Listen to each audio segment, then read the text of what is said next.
extra, read all about it. Get your copies while they last. Stop the presses. And now for something completely different.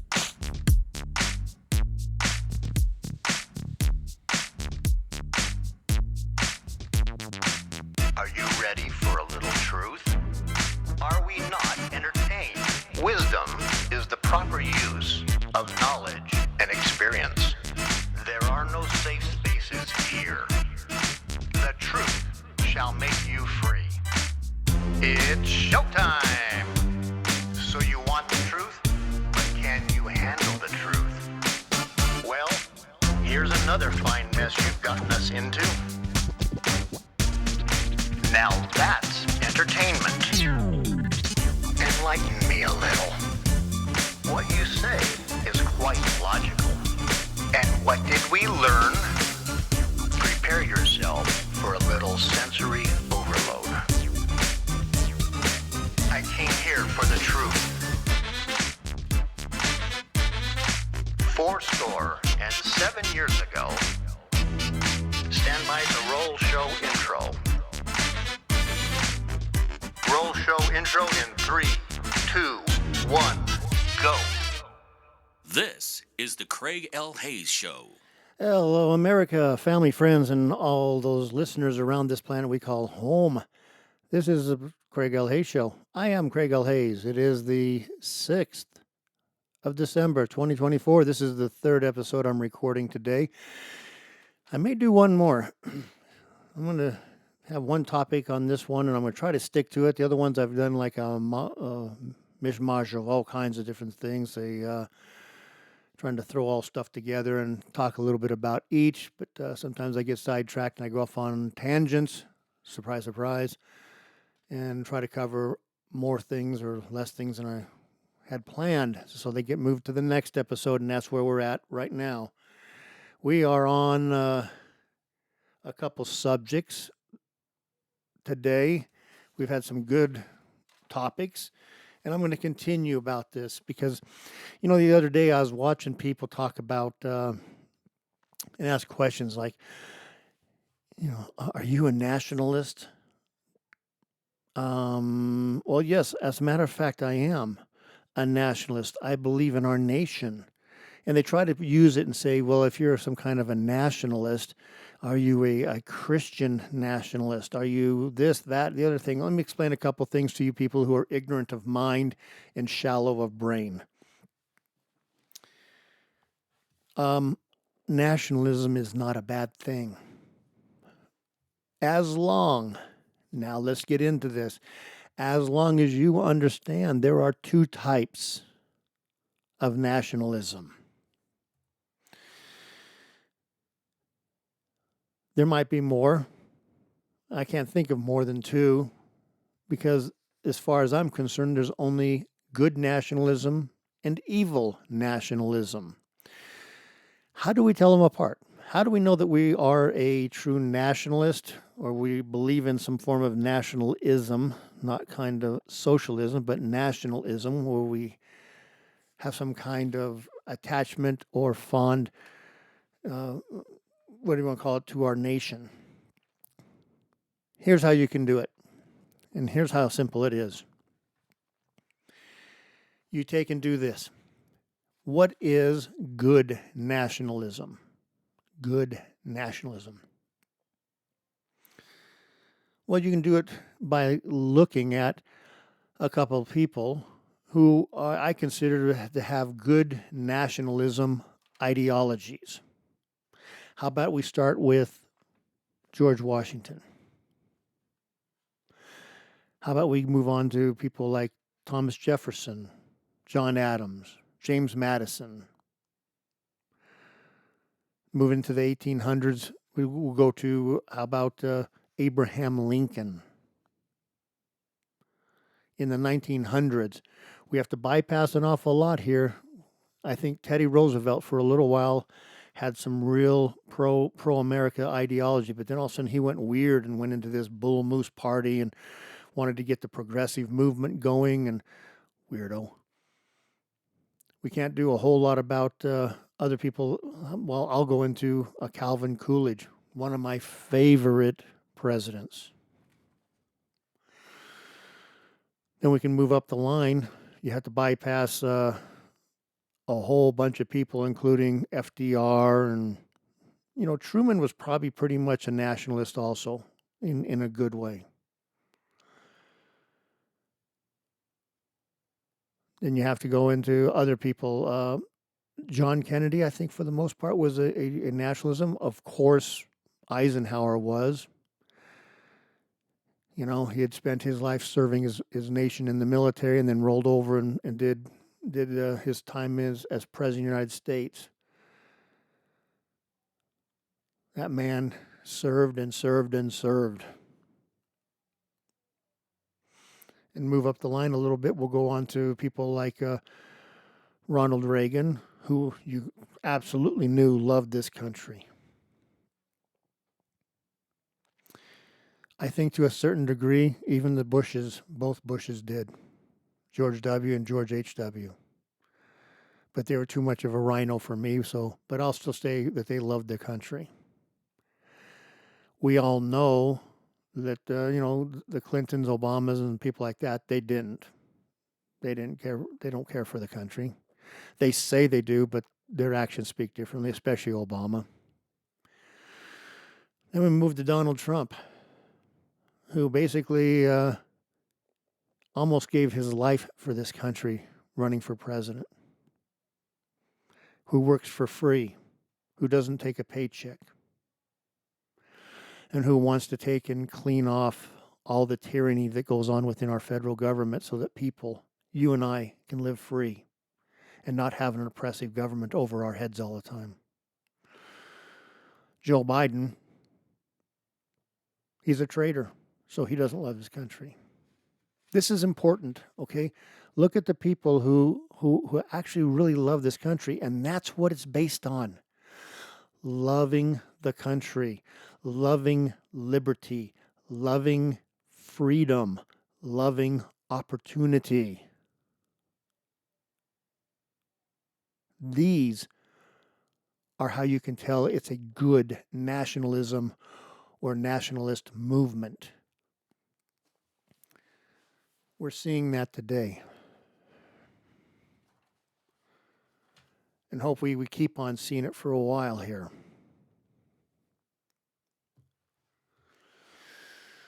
Now, shall we look at evil nationalism? I think that would be very important. Very, very important. Very, very important. Thank you, Elmer Fudd. No, we're going to go back and talk a little bit more about the good. We love freedom. You love liberty. You love and respect your fellow man. You love and fight for their rights. You fight against oppression. You fight against the weaponization of government against your fellow citizens based on ideological beliefs. These are other traits of a good nationalism or good nationalistic ideology. Evil nationalism is very, very simple. Whenever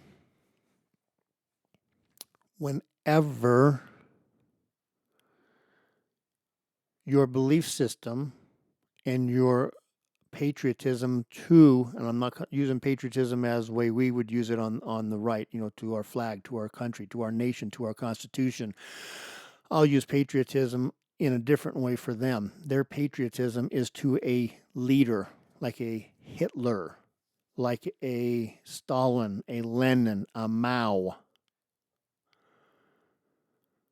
When your love and your devotion is to a person, and I'm going to take this a little bit farther, or to your party, where your loyalty is to your party, not to the Constitution of the United States, but to a party like the Democrat Party, And your ideology, which is the ideology of Karl Marx, that is an evil nationalistic or an evil nationalism.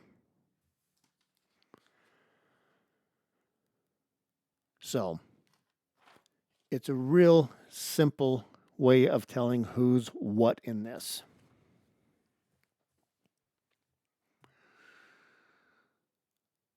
Keep your eyes open on these things. And here's something else we have to realize too. I think I mentioned this the other day a little bit, but I wanted to talk a little bit more about it like this.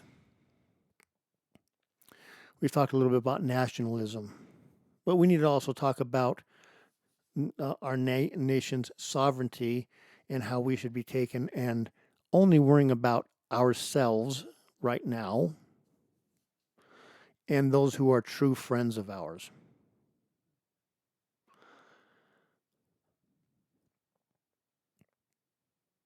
We've all heard of the Bilderbergs. We've all heard of the World Economic Forum. We've all heard about these different groups who are basically nothing but billionaire clubs that try to take and collect even more wealth for themselves and then put tyranny and oppression on everybody below them. There is nothing good that can come out of this one. Back in the late 80s and 90s, we used to hear things called the New World Order, on how the world was going to take and be reorganized, and that, the powerful people and nations would work together in reorganizing everything within their systems, within their nations, for the benefit of man, supposedly, which it's never about the benefit of man, it's the benefit of themselves. But anyways, what we have to realize, it's not new. It's not anything other than a old ideology that says we want power and total control over everybody's lives because we know better than you do on how to run your life. See, we're rich, we're powerful, we're educated, and we know more than you do. Even if it's about your life, we should have the power to tell you how you should live your life. If you don't believe me, look at what's going on in this country. Look what's going on around in the world. Governments, powerful people all aligning together, going to the World Economic Forum and deciding what they want to see happen in the world. And it's always the implementation of control over the world.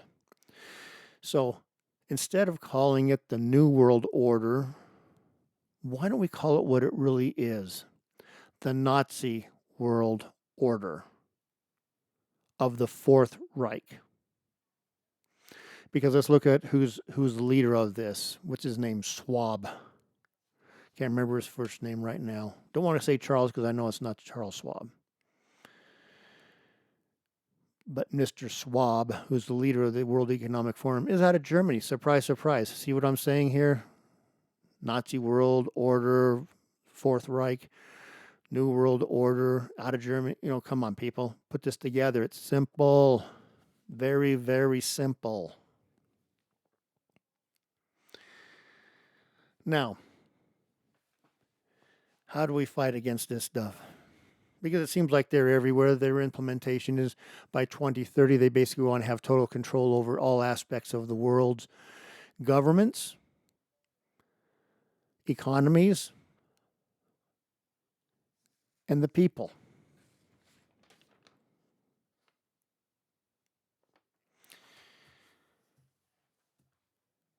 We can't let them.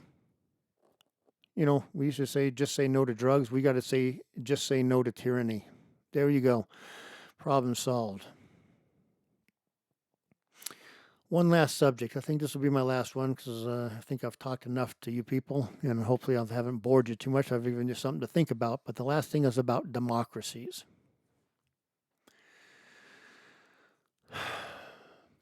I'm sick to death of listening to Democrats talk about the democracy, this nation's democracy. We're not a democracy. We elect people democratically to our constitutional representative republic. See, this is how stupid they are. They like using certain names to make people think certain ways that they want you to, because that's what they do. Okay? But let's talk about democracies. Just a little bit and real quick here. I wrote down a couple little notes here that I want to talk to you about. We always say, we look around the world and we say, man, if only all these nations could have democracies. And then we go to war and we do things and we help them with their democracies. I'll tell you right now very simply that democracies do not work by implementing them from a foreign power like America or England or anybody else. Democracies only work when the desire for the democracy, for self-governance, comes from the people and moves upwards. When we see these type of movements around the world, in any nation, we need to support them. We need to get with them. And the people we need to support and say, we are with you in supporting your democracies and wanting democrat control over your nation instead of having dictators and tyrants. To go into some place like in Afghanistan and blow the crap out of everything over there, kill all the terrorists we could find, and then say, here, you're getting a democracy. You all get to go vote now. And the people lined up because they thought voting would be a great thing to do. And, they loved it. They thought it was great. But the democracy movement didn't come from them. It came from us. And where are they now? They're back down. They're back with the Taliban being a dictatorship and ruling over everybody there in Afghanistan. Because the people don't have that desire in their heart, their soul. It's not in the blood. You have to have these things to want to make them work. And democracies or republics are difficult to make work unless the people want them. So, with that being said, we should keep our eyes open on a lot of things, man. I'm watching the news all over the place because I want to see what's going on, because there is some crazy crap going on. And basically the left is losing their minds over the stuff that Donald Trump is doing. And good, you're all insane anyway, so it's not a very long trip to lose your minds. Anyways, I think that's the last of this today. I think I've bored you people enough, but I hope you learned something and you're thinking of something instead of just taking my word for it. Please, please, please go find out for yourself if I'm telling the truth, if what I'm saying has any value in your life, has any value at all. Until then, Talbot, take it away. This is the Craig L. Hayes Show.